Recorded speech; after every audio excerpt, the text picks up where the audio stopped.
Pag-uwi ko galing eskwela, ang katahimikan agad ng bahay ang sumalubong sa akin.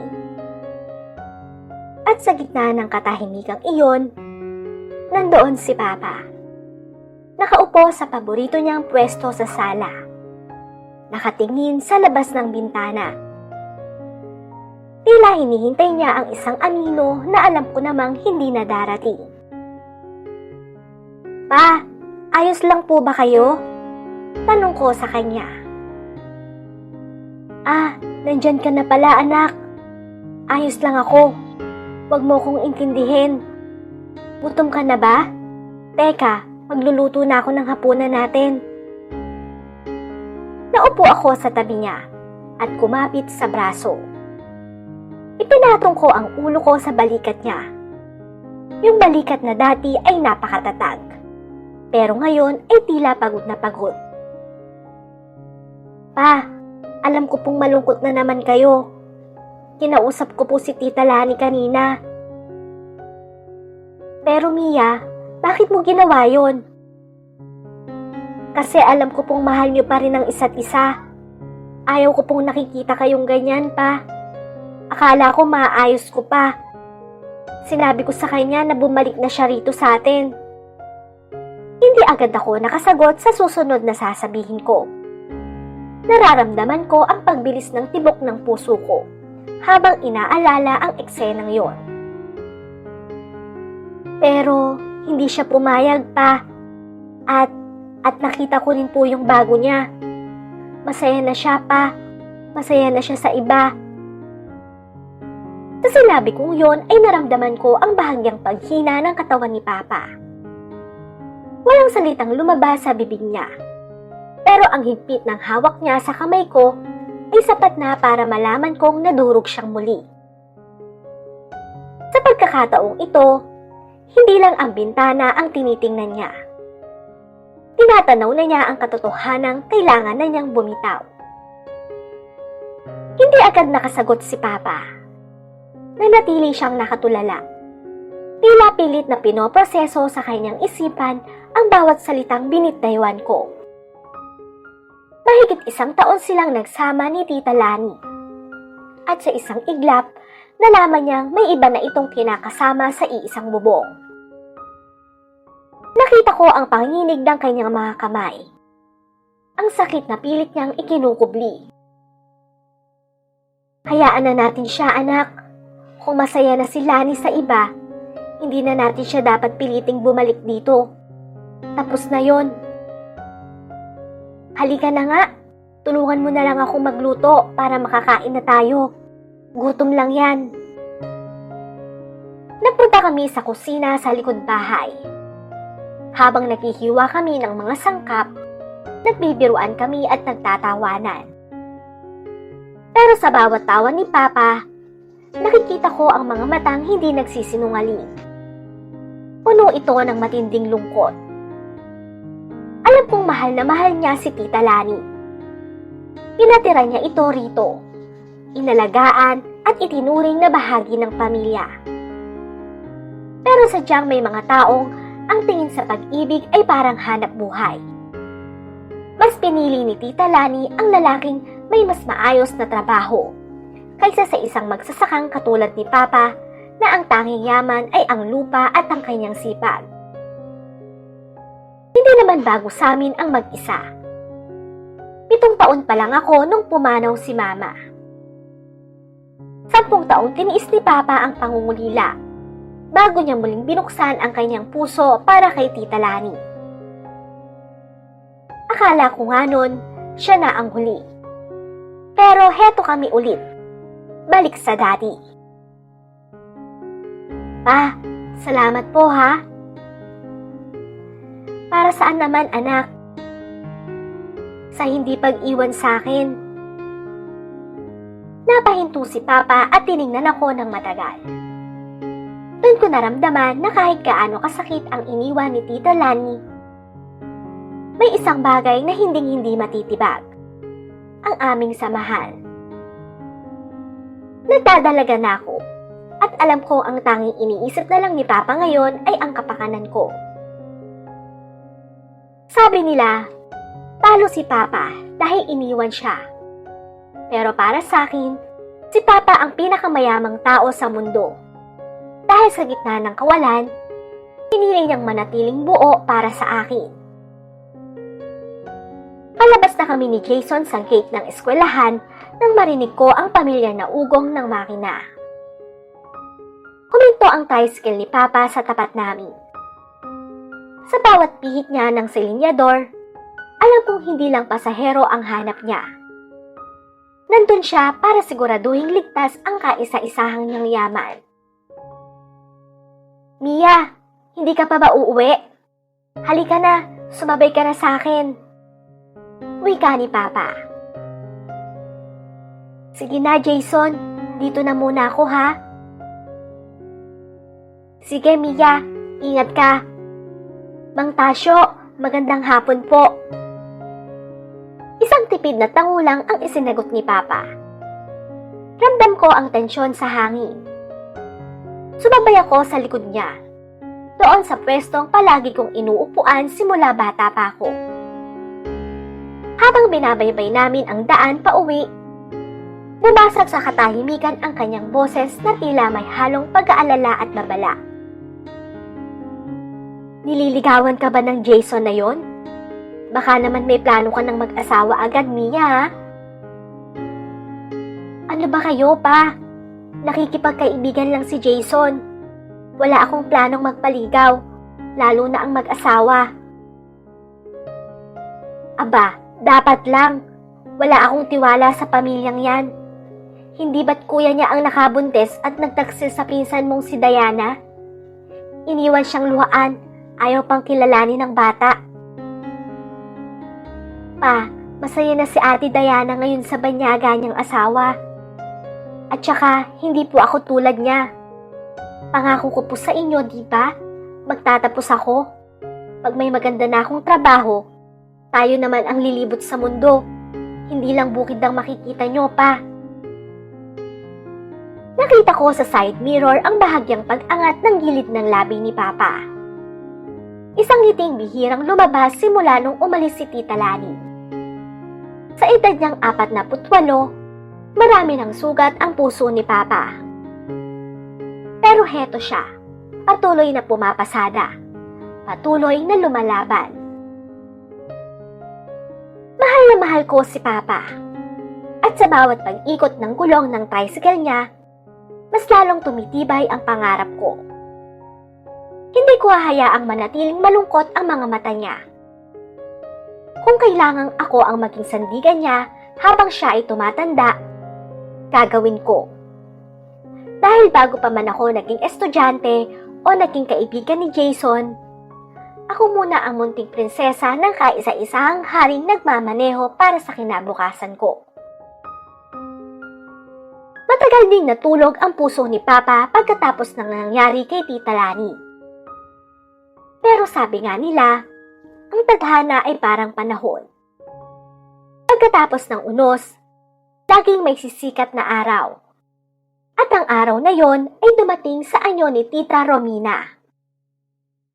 Isang guro sa daycare, 31 taong gulang, at may ganda na hindi mo aakalaing sa baryo lang matatagpuan.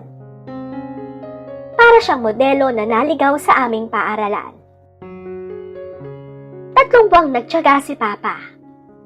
3 buwang panunuyo hanggang sa makuha niya ang matamis na oo.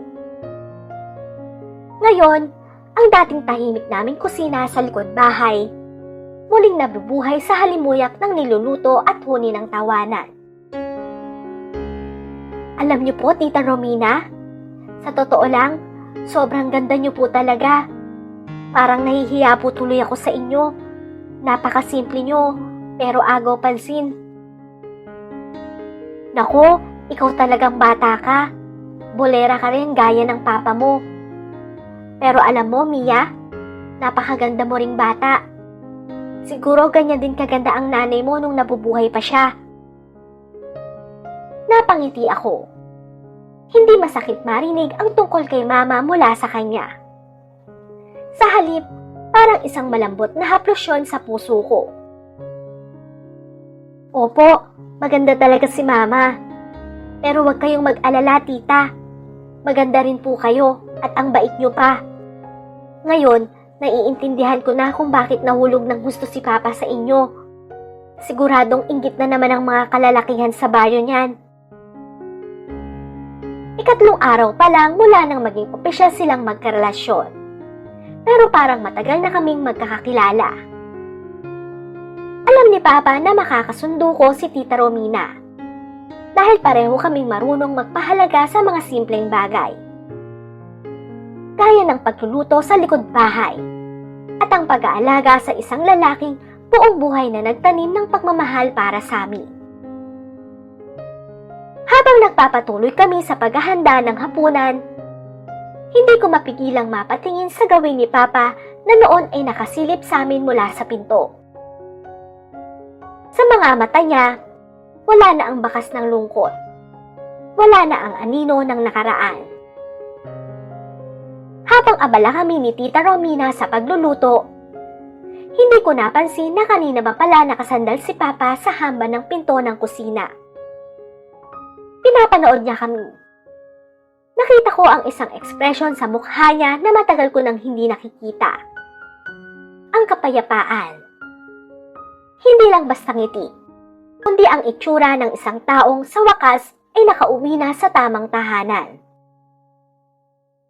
Mukhang masarap ang niluluto ng dalawang pinakamagandang babae sa buhay ko ah. Baka naman pati ang sandok ay matunaw sa sobrang seryoso nyo. Wika ni Papa. Kayo talagang mag-ama, pinagtutulungan nyo ko. O sige na, Tasyo, ihanda mo na ang hapagkainan para makakain na tayo. Mabilis na sumunod si Papa. Habang inilalagay namin ang mga pagkain sa mesa, ramdam ko ang kakaibang init sa loob ng bahay. Hindi ito yung init ng kalan. Ito yung init ng pag-ibig na matagal ding nawala sa amin. Pa, alam niyo po, sabi ni Tita Romina, kamukha ko raw si Mama. Siguro po kung nandito si Mama ngayon, matutuwa siya kasi may mag-aalaga na ulit sa inyo at sa akin. Tama ka, Mia. Alam kong masaya ang mama mo. At salamat, Romina, dahil tinanggap mo kami. Isang byudo at isang dalaga na medyo makulit. Tasyo, Mia, hindi ko kayo tinanggap dahil lang sa kailangan niyo ko. Tinanggap ko kayo dahil sa inyo ko naramdaman na ang pagtuturo ay hindi lang pala sa loob ng classroom. Dito sa kusinang ito, tinuruan niyo akong muling maniwala na may puwang pa ang saya sa buhay ko. Sa gabing yun, hindi lang kami basta busog sa masarap na ulam. Busog din ang aming mga puso. Tiningnan ko si Papa. Ang dating matamlay niyang mga mata ay nagniningning na ngayon sa ilalim ng ilaw ng aming munting sala. Naisip ko, siguro nga hindi lahat ng umaalis ay kawalan. Minsan, kailangang may umalis para magkaroon ng espasyo ang mga taong tunay na nararapat manatili. At habang tinitingnan ko sina Papa at Tita Romina na nagliligpit ng pinagkainan habang nagkukulitan, alam kong ito na ang simula ng kwentong hindi na mauuwi sa pangungulila. Subalit ang tadhana ay sadyang mapaglaro. Kung kailan tila buo na ang aming mundo, doon naman dumating ang isang gabing babago sa lahat.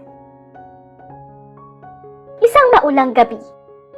Kailangan naming lumawas ng bayan para mamili ng mga buto at kagamitan sa bukid. Dahil sira ang aming lumang jeep, nagpasya kaming gamitin ang motor ni Papa na may sidecar. Masaya pa kaming nagbibiruan habang binabaybay ang madilim at madulas na kalsada. Nakayakap si Tita Romina sa likod ni Papa, habang ako naman ay nasa loob ng sidecar, nakasilip sa gitna ng trapal. Habang kami ay nasa biyahe, may biglang sumulpot na isang rumaragasang truck mula sa kabilang kanto. Dahil sa dulas ng kalsada at kawalan ng sapat na ilaw sa highway, hindi agad nakaiwas si Papa. Ang huling narinig ko na lang ay ang nakabibinging tunog ng preno at ang malakas na kalabog ng bakal sa semento. Naramdaman ko ang pagbaliktad ng aming mundo. Ang kaninang mainit na pakiramdam ng pamilya ay napalitan ng lamig ng ulan at amoy ng gasolina.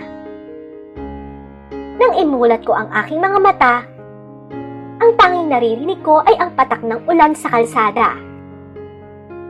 Masakit ang aking katawan, pero ang takot ay mas nanaig. Pa, Tita Romina! Mahina akong tawag.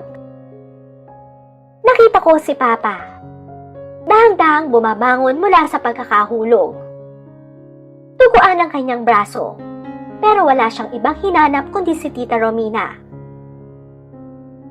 Romina!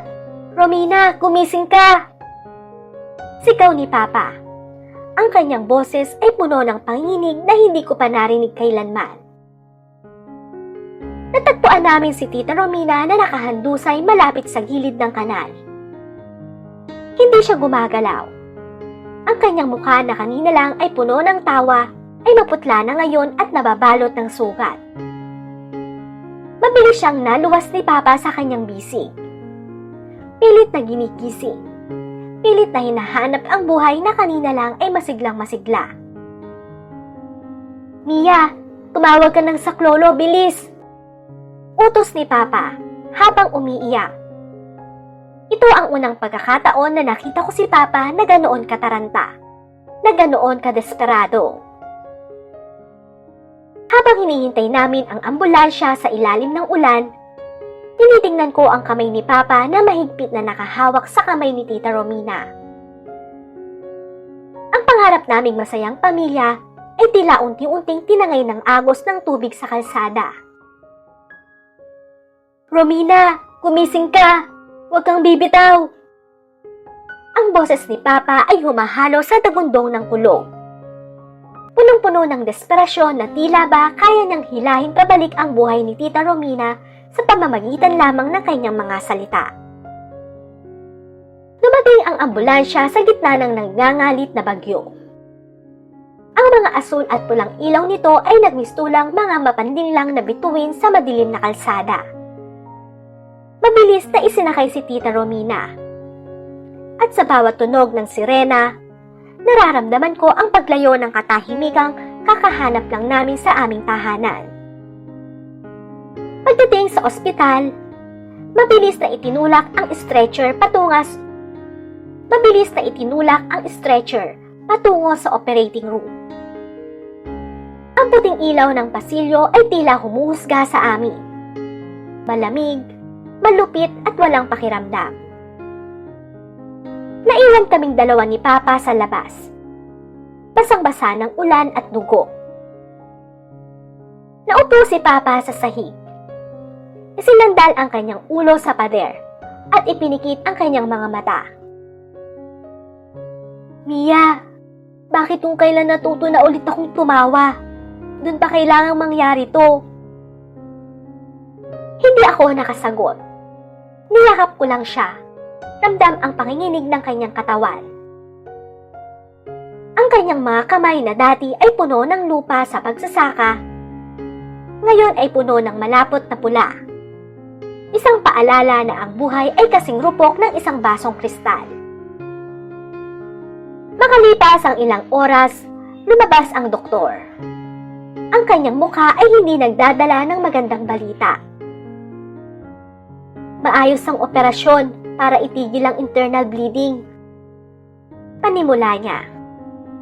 Nabuhayan kami ng loob, pero agad din itong binawi. Pero dahil sa lakas ng pagkakabagok ng kanyang ulo, pumasok siya sa isang malalim na koma.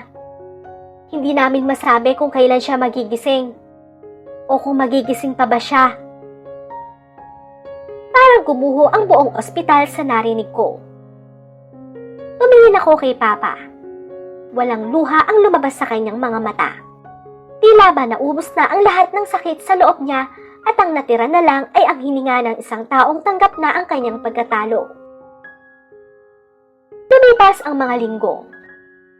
Ang Ang aming bahay na dati ay puno ng tawanan ni na Papa at Tita Romina ay muling binalot ng alikabok at lungkot. Araw-araw, pagkatapos ng trabaho sa bukid, dumidiretso si Papa sa hospital. Dinadalhan niya si Tita Romina ng mga paborito nitong bulaklak, kahit alam niyang hindi ito maaamoy ng pasyente.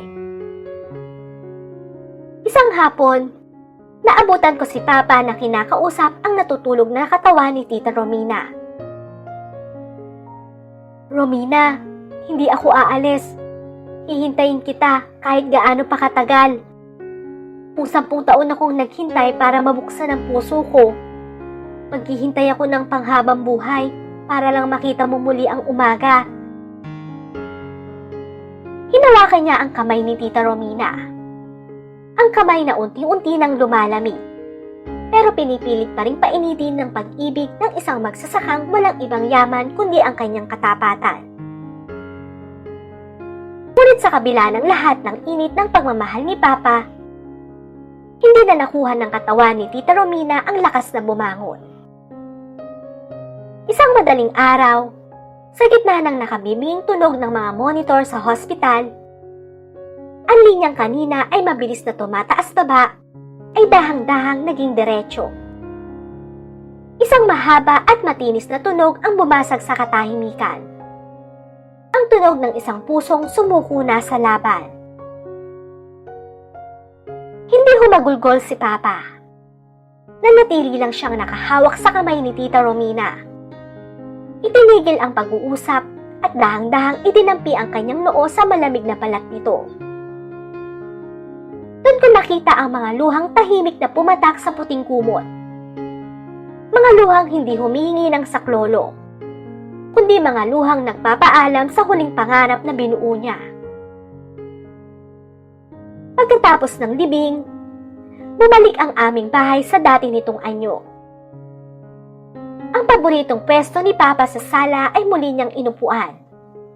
Nakatitig sa bintana, tila binibilang ang bawat dahong nahuhulog sa labas. Nakikita ko ang unti-unting paglamay ng dilim sa kanyang katauhan. Hindi siya kumakain. Halos hindi nagsasalita. At ang kanyang mga mata ay tila nawalan na ng direksyon. Ayaw kong hayaan siyang lamunin ng lungkot. Hindi ko kayang panoorin ang huling haligi ng buhay ko na gumuho ng tuluyan.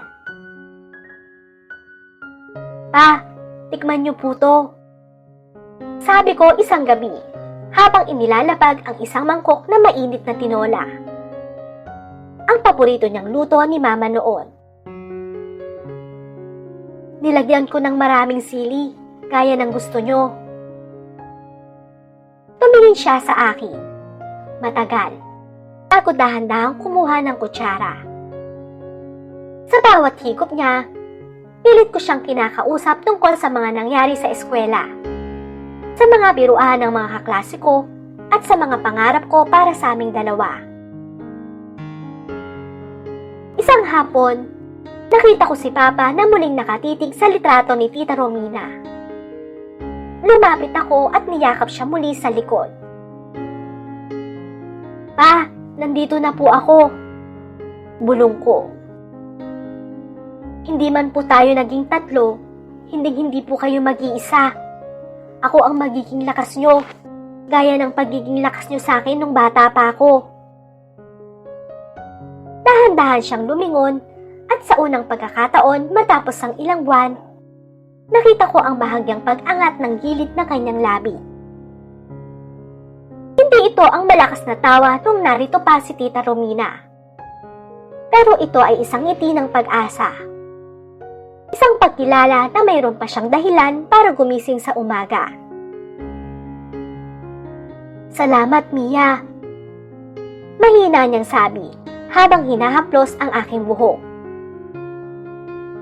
Muntik ko nang makalimutan na sa gitna ng lahat ng nawala, ang pinakamahalagang kayamanan ko ay nasa tabi ko lang pala. Ngayon, kami na lang ulit ang magkasama. Nagtatanim kami ni Papa sa bukid tuwing Sabado, at sa gabi ay nagluluto kami ng aming hapunan. May mga oras pa rin na tumitigil siya at tila may naaalala. Pero agad ko siyang binibiro o niyayakap. Naisip ko, siguro nga ang buhay ay hindi tungkol sa kung sino ang umalis, kundi sa kung sino ang piniling manatili. Namatay si Tita Romina at bitbit niya ang isang bahagi ng puso ni Papa.